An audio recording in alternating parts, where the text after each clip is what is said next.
हम्म, था। हाँ तो बच्चों, कल हम कहाँ थे? चैप्टर नंबर 2 क्वाड्रेटिक इक्वेशन में थे ना। और क्वाड्रेटिक इक्वेशन के दो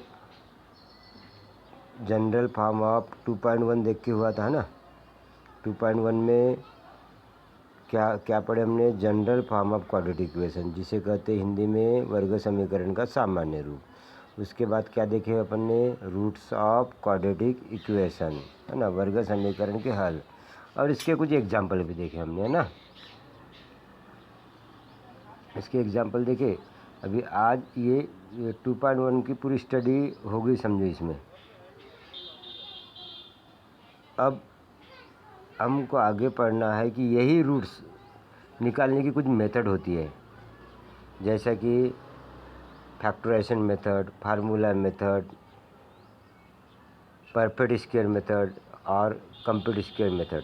यानी अब आज के टॉपिक का नाम रहेगा सॉल्यूशन ऑफ क्वाड्रेटिक इक्वेशन। यानी कहने का मतलब वर्ग समीकरण के हल कल हम चेक करते थे, रूट्स चेक करते थे। आज वही रूट्स हमको कुछ मेथड है, उस मेथड से निकालना है ना।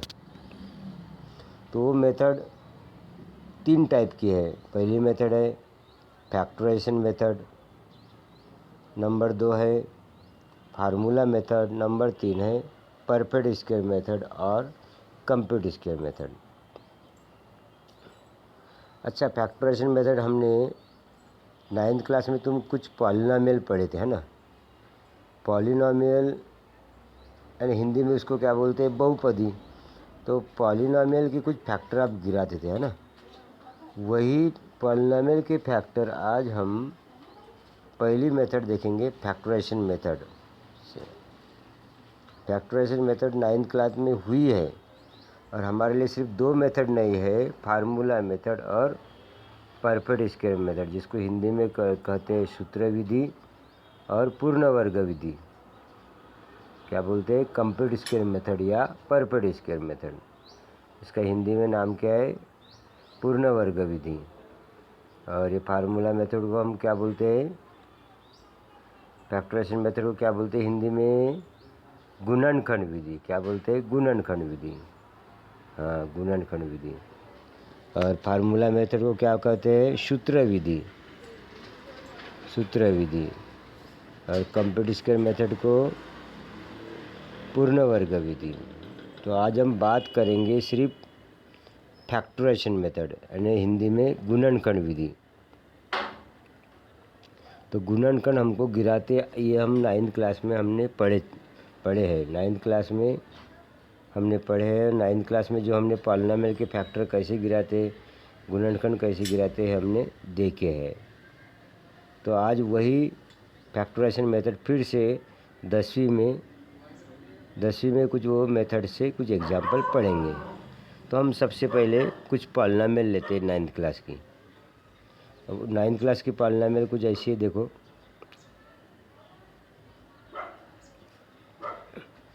एक्स स्क्वायर पहले है, एक एक्टिविटी देखना है हमको।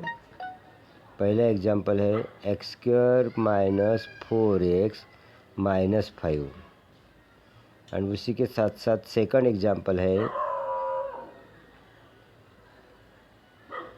2m square minus 5m।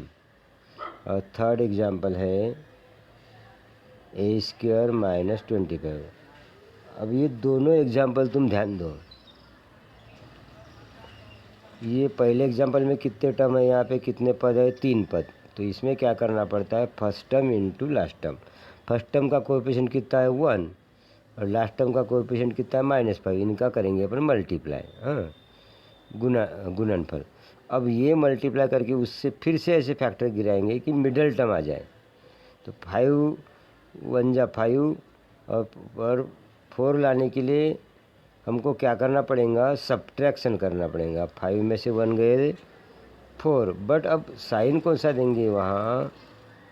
Greater number of sine, है ना। ग्रेटर नंबर को कौन सा देंगे अपन?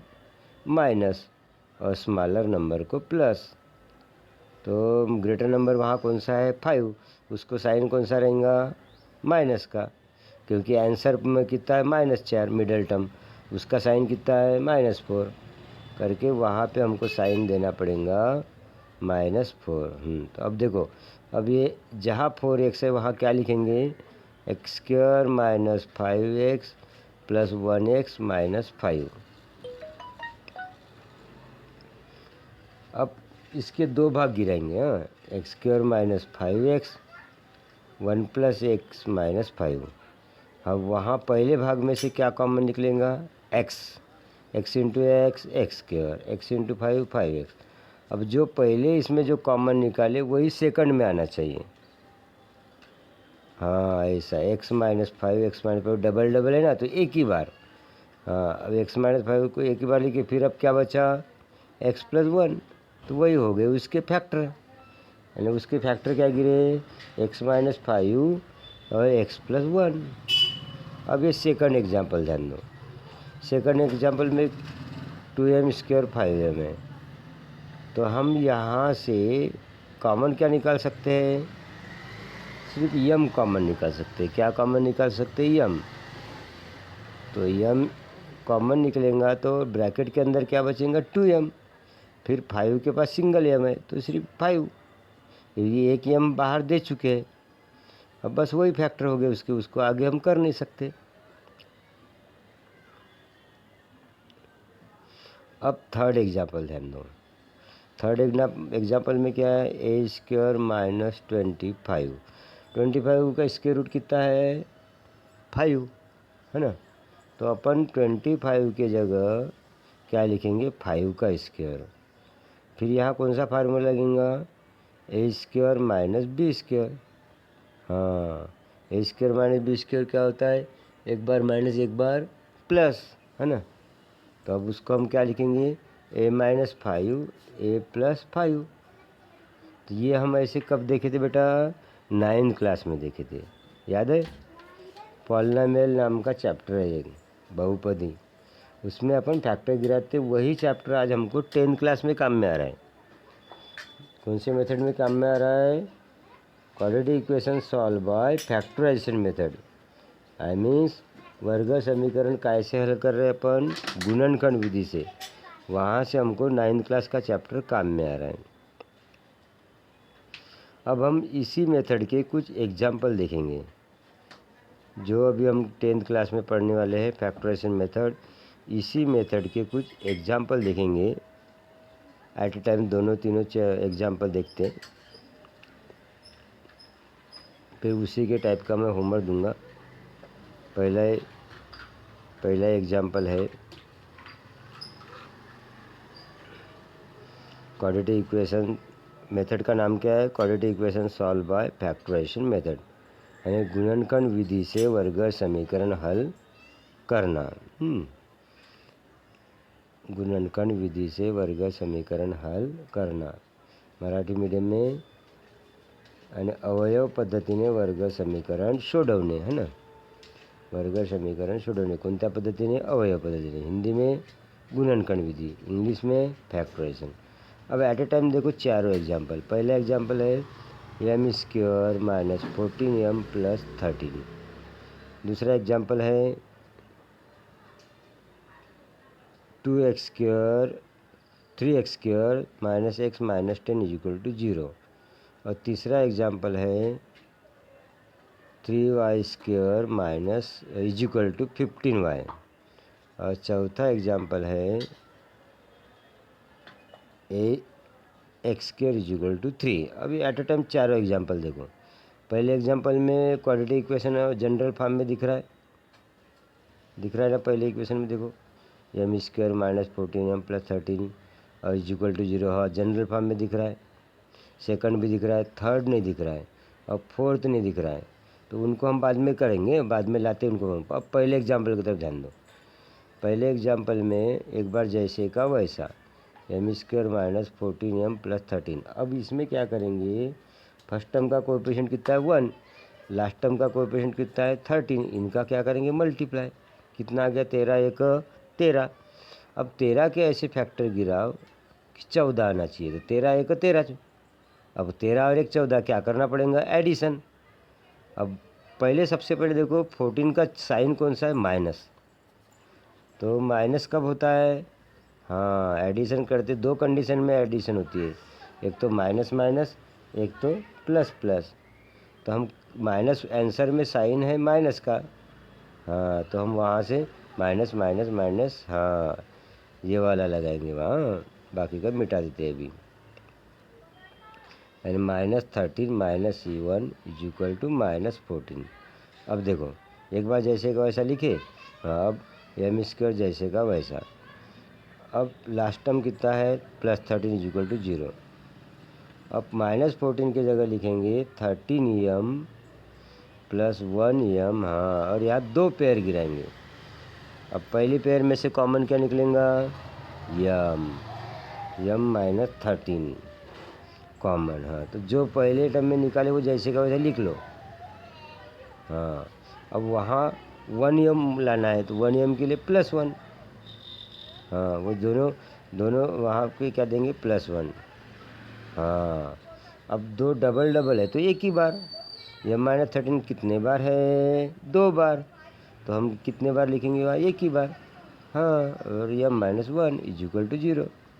अब इनके 2 भाग गिराएंगे, एक m -13 इज इक्वल टू 0 और m -1 इज इक्वल टू 0। अब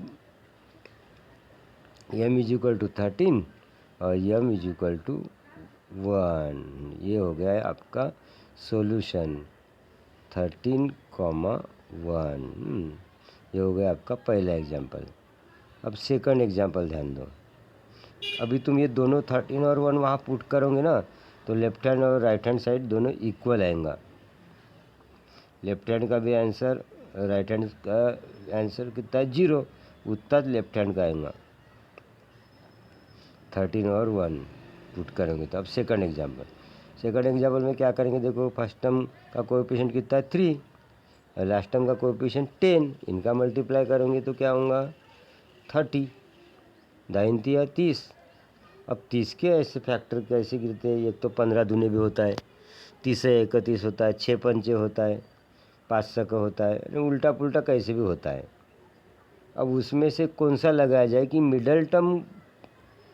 हाँ, मिडल टर्म में देखो, हाँ, ये देखो मैंने क्या किया, 15 दूने 2 गुना 15 भी किया। अब मिडल टर्म में कितना है? 1, तो 6 पंचे 30। मिडल टर्म में क्या है? -1, हाँ, तो 6 में से 5 गया 1, तो क्या लगेगा? 6 और 5, बाकी को हटा दो, ऐसा। अब क्या करना पड़ा उनका? सब्ट्रैक्शन। क्या करना पड़ा? सब्ट्रैक्शन। सब्ट्रैक्शन कब होते हैं? आंसर में greater number of sine minus है, तो अपन 6 को माइनस साइन देंगे और 5 को स्मॉलर साइन को क्या देंगे? प्लस साइन, यानी 6 को माइनस साइन, हाँ, ग्रेटर नंबर ऑफ साइन, हाँ, greater number of sine minus है क्या नहीं? हाँ, तो वहाँ माइनस साइन और इसको प्लस, हाँ, ऐसा। ये कौन सी कंडीशन लागू हुई? Minus plus greater number of sine, हाँ। अब इधर रखते हैं इनको, 3x² जैसे का वैसा, हाँ, ये 10 भी जैसे का वैसा, और जहाँ -1x है वहाँ लिखेंगे -6x + 5x। अब इसकी 2 पेयर गिराएंगे, हाँ, ऐसा अंडरलाइन करके। अब पहली पेयर में से क्या कॉमन निकलता है? देखो पहली पेयर में से तो 3x कॉमन निकलेगा, हाँ, 3x कॉमन निकला तो अंदर क्या बचा? x, 3 2 जा 6, हाँ। तो पहले एग्जांपल में हमने क्या देखे थे? हाँ, x - 2 जा, हाँ, वो m - 13 रहे तो वहाँ भी m - 13 होना, वैसा यहाँ भी x - 2 है तो इधर भी x - 2 होना, हाँ। अब क्या आएगा? वहाँ पे अपने को क्या लाना है? 10x, 5x और 10x लाना है, तो वहाँ 5, हाँ, वहाँ +5, हाँ, वहाँ क्या आएगा? +5। अब वो डबल डबल है तो एक ही बार, x - 2 और 3x + 5। अब इसके 2 भाग गिरा देते हैं, हाँ, ऐसा, 3x + 5, x = माइनस है तो प्लस, ऐसा, हाँ। अब इधर देखो, हाँ, वो माइनस था ना, हाँ, 3x प्लस है तो -5, 3x = -5। यहाँ थोड़ी सी एक स्टेप बढ़ी, यानी x = मल्टीप्लाई में तो डिवाइड में। अब इसका सॉल्यूशन क्या मिला बेटा? -5, हाँ 2 एंड -5/3, ये आगे पीछे चलता है ये। हाँ तुम आगे पीछे लिख सकते हो। तुम ये दोनों वहाँ पुट करोगे क्वाड्रेटिक इक्वेशन में, तो लेफ्ट हैंड साइड और राइट हैंड साइड क्या आएंगे, इक्वल आएंगे ये दोनों। हाँ। अब तीसरे एग्जाम्पल की तरफ ध्यान दो। तीसरा एग्जाम्पल में सिर्फ कितने टर्म दिख रहे हैं, 2 टर्म दिख रहे हैं। बट तीसरा एग्जाम्पल क्वाड्रेटिक इक्वेशन के फॉर्म में है क्या, नहीं है, तो हम उसको लाएंगे। 15y है तो इधर लाएंगे तो 15y, और वहाँ क्या रहेगा तो 0, प्लस है तो माइनस। अब यहाँ कोई तीसरा टर्म बनाने की ज़रूरत नहीं, बट इसको हम सॉल्व कर सकते हैं फैक्टराइजेशन मेथड से। देखो यहाँ से कॉमन क्या मिलेगा, 3y, हाँ अब ये 15 आना चाहिए, तो ब्रैकेट के अंदर क्या देंगे, y माइनस, हाँ और वहाँ कितना है 15, हाँ y माइनस 5। अब एक बार लिखेंगे 3y is equal to 0, 3y is equal to 0, y minus 5 is equal to 0, है ना, चलता है आगे पीछे। 0, y minus 5 is equal to 0, y is equal to 0/3, और इधर y is equal to minus में है ना, तो प्लस में। हाँ इसका सॉल्यूशन क्या मिला, 0/3 मतलब 0, 0/5। अब तुम ये दोनों यदि वहाँ पुट करते हो तो लेफ्ट हैंड और राइट हैंड साइड क्या आती, इक्वल। अब देखो ये, हाँ पहले अपन 9th क्लास की मेथड में ए स्क्वायर माइनस 25 दे, तो वहाँ उसको अपन 25 की जगह क्या लिखे, 5 स्क्वायर। बट यहाँ 3 का स्क्वायर रूट निकलता है कि नहीं, बट पहले सबसे पहले इसको क्वाड्रेटिक फॉर्म में लाएंगे। हाँ प्लस है तो माइनस, हाँ राइट हैंड साइड में 0 होना। अब एक्स स्क्वायर और 3 के जगह लिखेंगे √3, क्यों, वाई, क्योंकि इसका स्क्वायर रूट नहीं निकलता, और वहाँ 25 का स्क्वायर रूट 5 होता था, बट यहाँ निकलता है कि नहीं। ऐसे वक्त हमको जिसका स्क्वायर रूट नहीं निकलता, तो वैसे में अपन उसको स्क्वायर रूट ब्रैकेट के अंदर स्क्वायर रूट लिख सकते हैं। अब एक बार माइनस एक बार प्लस, सपोज एक्स स्क्वायर -4 रहता तो हम उसको क्या लिखते, x माइनस 2 का स्क्वायर। हाँ तो एक बार माइनस एक बार प्लस लिखेंगे। अब ये हो गए एक बार माइनस एक बार प्लस, इसके भी 2 भाग, ठीक है। हाँ ये माइनस है तो प्लस, और प्लस है तो माइनस, ये आपके सॉल्यूशन। ये भी तुम दोनों यदि पुट करते हो इक्वेशन में, तो लेफ्ट हैंड साइड और राइट हैंड साइड क्या होते हैं, इक्वल होते हैं। तो आज हमने ये 4 एग्जाम्पल देखे और 9th क्लास के कुछ पॉलिनॉमियल देखे। इसके बाद से मैं एग्जाम्पल देता हूँ। हाँ अब वो चारों एग्जाम्पल आपको 7 एग्जाम्पल रहेंगे आज के होमवर्क में, मैं अभी लिख के देता हूँ बोर्ड पे। हाँ